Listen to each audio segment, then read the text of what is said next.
War on drugs refers to a campaign of prohibition of drugs and criminalization of users. The war on drugs began in 1972. This was part of a Southern strategy by Nixon and the Republicans in an attempt to discredit and neutralize the progression of the civil rights movement and gain more Republican support. They appealed to poor white people's racism. Public enemy number one in the United States is drug abuse. In order to fight and defeat this enemy, it is necessary to wage a new all-out offensive. I am a former Los Angeles Police narcotics detective, and I work South Central Los Angeles, and I will tell you, Director Deutsch, and the agency has dealt drugs throughout this country for a long time.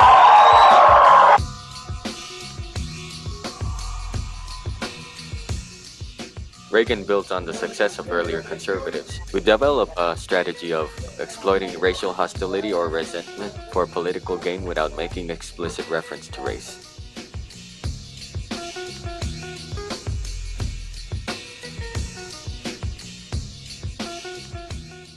Federal law mandates a minimum 5-year sentence for intent to sell 5 grams of crack, which weighs the same as 2 pennies. But it takes 500 grams of powder cocaine to trigger the same mandatory minimum. Due to the drug war and related laws, incarceration rates have skyrocketed, leading to mass incarceration on the African American community. 1/4 of young African American men are now under the control of the criminal justice system, allowing the U.S. to label them as criminals and add them as targets as part of the tough on crime movement.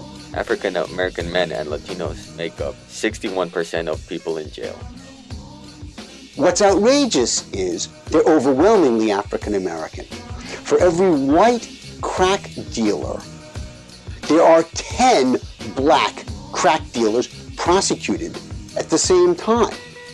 But 2/3 of the crack users in America are white.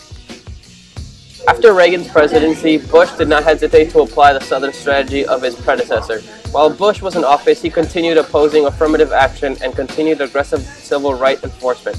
He also continued the war on drugs without hesitation.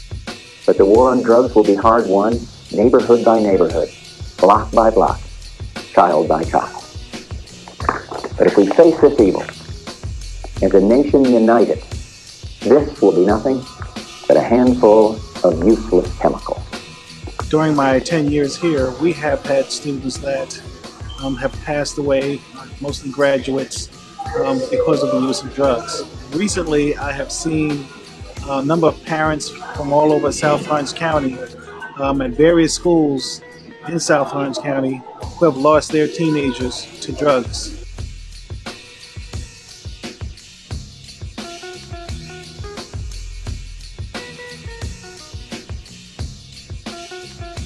In 1994, Bill Clinton advocated the 3 strikes you're outlaw.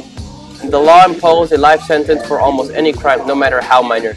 If the defendant had 2 prior convictions for a crime defined as serious or violent by the California Penal Law Code, drug offenders would often be in lines of this new law. Sometimes ex-offenders would be sentenced to 15 or 20 years in jail for even an ounce of marijuana because they had 2 prior offenses, no matter the severity.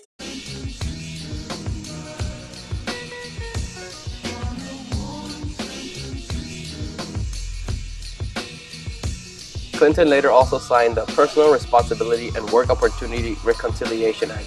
The law replaced aid to family with dependent children with a block grant to states called Temporary Assistance to Needy Families, which imposed a 5-year lifetime limit on welfare assistance as well as a permanent lifetime ban on eligibility for welfare and food stamps for anyone convicted of a felony drug offense. When I ran for president 4 years ago, I pledged to end welfare as we know it. I have worked very hard for 4 years to do just that.